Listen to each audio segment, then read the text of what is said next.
Kaleshwaram commission నివేదికను వెబ్సైట్లో upload చేయడాన్ని హైకోర్టు తప్పుపట్టింది. నివేదిక వెబ్సైట్లో ఉంటే వెంటనే తొలగించాలని ప్రభుత్వాన్ని ఆదేశించింది. కౌంటర్ దాఖలకు ప్రభుత్వం కమిషన్కు 3 వారాలు, ప్రతివాదుల కౌంటర్పై జవాబు ఇవ్వడానికి పిటిషనర్లకు వారం గడువునిచ్చింది. అసెంబ్లీలో చర్చించిన తర్వాత కమిషన్ నివేదిక ఆధారంగా చర్యలు ఉంటాయని ఏజీ చెప్పిన నేపథ్యంలో ఎలాంటి మధ్యంతర ఉత్తర్వులు ఇవ్వాల్సిన అవసరం లేదని హైకోర్టు స్పష్టం చేసింది. అనంతరం విచారణను 5 వారాలకు వాయిదా వేసింది.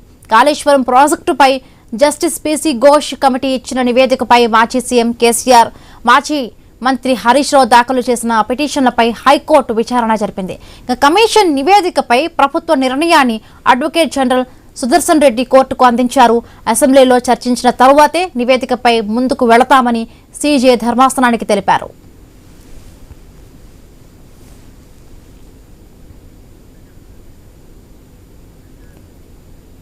హైకోర్టులో జరిగిన విచారణపై సీనియర్ న్యాయవాది అశోక్ కుమార్ గౌడ్తో ఐన్యూస్ ప్రతినిధి ప్రవీణ్ ఫేస్ టు ఫేస్.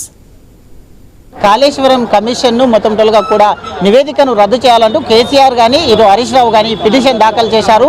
అయితే ఆ యొక్క పిటిషన్కు జరిగినటువంటి వాదనలు ఏ విధంగా కొనసాగాయంటూ మనతో పాటు సీనియర్ అడ్వకేట్ పొన్నం అశోక్ కుమార్ గౌడ్ గారు ఉన్నారు. మాట్లాడి తెలుసుకుందాం సార్. అయితే నిన్న కూడా వాడివేడిగా వాదనలు కొనసాగాయి, ఈరోజు కూడా అయితే వాదనలు కొనసాగాయి కాబట్టి అయితే ఏ విధంగా వాదనలు కొనసాగాయి? వాదనలు ఏంటంటే వాళ్ళు వేసిన అప్లికేషన్ ఏంటంటే దాన్ని స్టే చేయమని, ఏదైతే రిపోర్ట్ కాళేశ్వరం రిపోర్ట్ను అసెంబ్లీలో ప్రవేశపెట్టకుండా పబ్లిక్ డొమైన్లో పెట్టకుండా అడ్డుకోవాలని. ఎందుకంటే వాళ్ళకు ఒక section mandatory section 8B 8C ప్రకారం ఇవ్వలేదని, దానివల్ల మా ఇమేజ్ దెబ్బతింటే మా మీద అందులో మాకు కొన్ని ఆరోపణలు మా మీద ఉన్నాయి కాబట్టి మాకు తెలియకుండా చేయడానికి లేదని చెప్పి వాళ్ళకు పిటిషన్ ఫైల్ చేశారు. దానిపై నిన్న కోర్టు ఏమడిగిందంటే గవర్నమెంట్ ఇప్పుడు తీసుకుంటుందా చర్యలు ఇమీడియట్గా, లేదంటే ఆఫ్టర్ డిస్కషన్ అసెంబ్లీలో విధంగా చేస్తుందా అని వాళ్ళు అడిగారు. ఈరోజు ప్రభుత్వం తరఫున అడ్వకేట్ జనరల్ గారు ఏమిచ్చారంటే ఆఫ్టర్ అసెంబ్లీలో చర్చించిన తర్వాతనే చర్యలు తీసుకుంటామన్నప్పుడు కోర్టు వారు దానిలో ఇంటర్మీడియట్ డైరెక్షన్ ఇవ్వాల్సిన అవసరం లేదని చెప్పి భావించి ఇంటర్మీడియట్ ఆర్డర్స్ ఇవ్వడానికి నిరాకరించింది. అయితే మధ్యంతర ఉత్తర్వులు కూడా ఇవ్వలేమంటూ కూడా చెప్పిన నేపథ్యంలో అయితే 8B 8C నోటీసులపైనే చర్చ వాడివేడిగా జరిగింది కాబట్టి దీనిపైన అదే ఇష్యూ. అదే ఒకటి ఏంటంటే పబ్లిక్ డొమినియన్లో పెట్టాలనా లేదా అనే దాని మీదనే వాళ్ళు అడిగింది.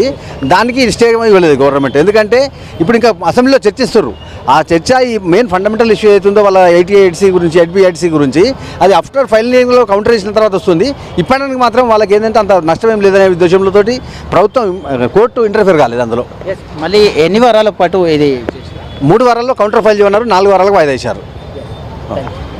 అయితే 3 వారాల ఈ యొక్క దీనికి సంబంధించినటువంటి నివేదిక పూర్తిగా ఇవ్వాలి. అదేవిధంగా 4 వారాల పాటు మరి ఆ తీర్పు వాయిదా వేసినట్టుగా తెలుస్తుంది. కాబట్టి అయితే పబ్లిక్ డొమైన్లో ఎక్కడ కూడా ఉంచరాదు అంటూ కూడా చెప్పడం జరిగింది. ఒకవేళ పబ్లిక్ డొమైన్లో కూడా ఒకవేళ ఉంచినట్టయితే వాటిని అన్నింటినీ తొలగించాలంటూ కూడా చెప్పింది. అదేవిధంగా అయితే ఈ యొక్క నివేదిక ఏదైతే ఉందో ఈ నివేదికను మొత్తం టోల్గా కూడా అసెంబ్లీలో పెట్టి చర్చించిన తర్వాత ఆ నిర్ణయం తీసుకుంటామంటూ కూడా అయితే చెప్పడం జరిగింది. కాబట్టి ఈ యొక్క సుదీర్ఘ వాదనలు వాడివేడిగా జరిగిన తర్వాత 3 వారాల్లో నివేదిక జరిపి అందించాలి. 4 వారాల్లో మొత్తం మళ్ళా ఇక వాయిదా వేసినట్టుగా తెలుస్తుంది.